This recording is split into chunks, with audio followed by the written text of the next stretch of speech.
Alhamdulillah hari ini kita bisa menikmati karunia Allah yang begitu besar. Mari kita manfaatkan. Belum tentu tahun-tahun ke depan kita akan bisa menikmati nikmatnya ibadah Ramadan seperti tahun ini. Susah sekali untuk menundukkan ego nafsu kita. Banyak kajian disampaikan oleh guru-guru kita. Ramadan itu bulan ampunan. Ramadan itu bulan berlipat gandakan pahala. Di antara sekian banyak jamaah, berapa yang tertarik? Tinggi. Buktinya kalau kajian yang hadis. Atau mungkin penyampaian kita yang pada saat disampaikan yang masuk ke dalam telinga kita semuanya dengar. Tapi yang masuk ke dalam hati hanya beberapa orang saja. Ada yang masuk ke dalam hati sampai ke rumah lupa lagi. Disitulah adanya hidayah Allah. Pantas kata Allah, hidayah itu yahdi man yasha. Allah kasih hidayah itu man yasha, siapa orang yang Dia kehendaki. Maka beruntung kita mau berlama-lama duduk di sini.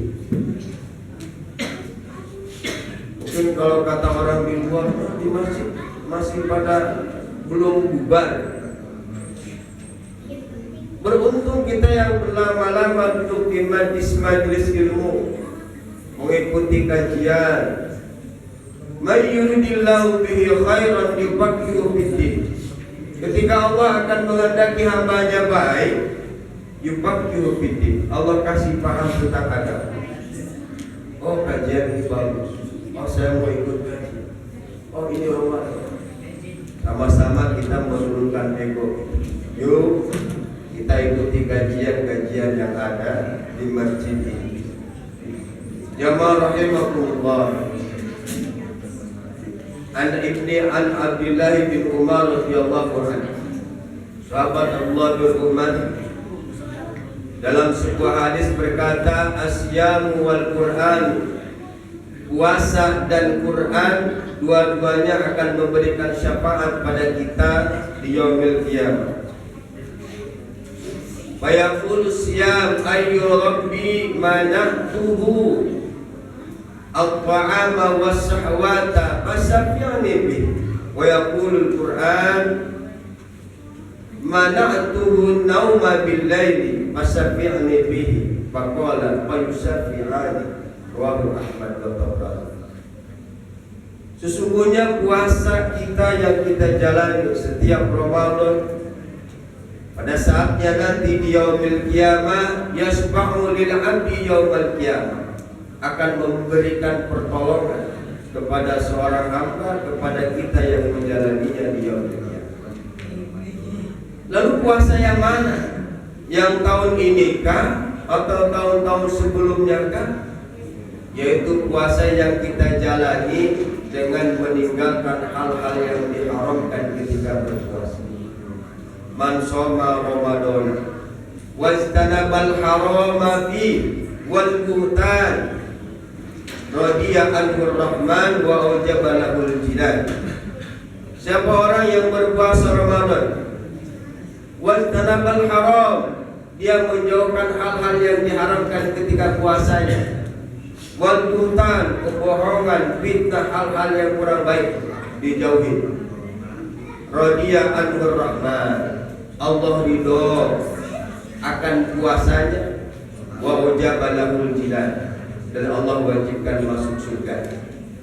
Puasa itulah yang nanti di yaumil qiyamah memberikan syafaat pertolongan pada kita.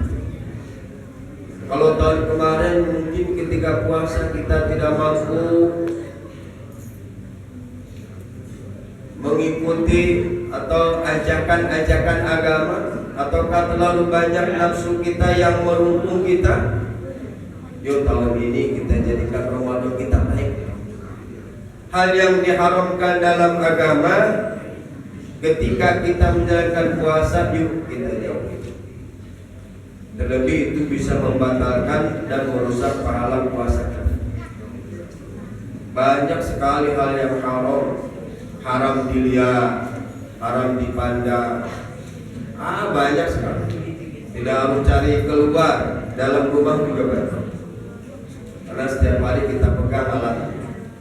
Banyak yang tidak pantas dilihat, yang haram banyak sekali. Jauhi ketika sedang berpuasa. Karena mudah-mudahan puasa ini yang nanti di yaumil qiyamah akan memberikan pertolongan pada. Terlebih wa aujaba lahul jinan, Allah akan mewajibkan kita, menyediakan kita dengan surga. Puasa ini yang akan menyelamatkan kita. Yang kedua wal Quran, Al-Quran.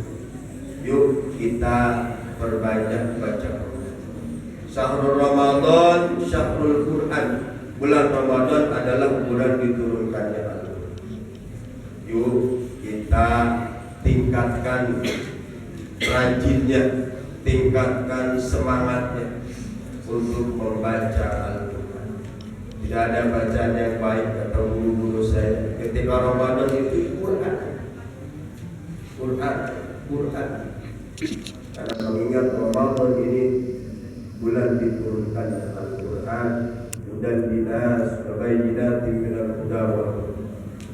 Petunjuk bagi kita yang harus kita pegang terus Al-Quran. Maka mari kita tingkatkan kecintaan kita pada Al-Quran. Kita perbanyak bacaan kita di Ramadan ini dengan membaca Al-Quran. Mudah-mudahan puasa kita, bacaan Al-Quran kita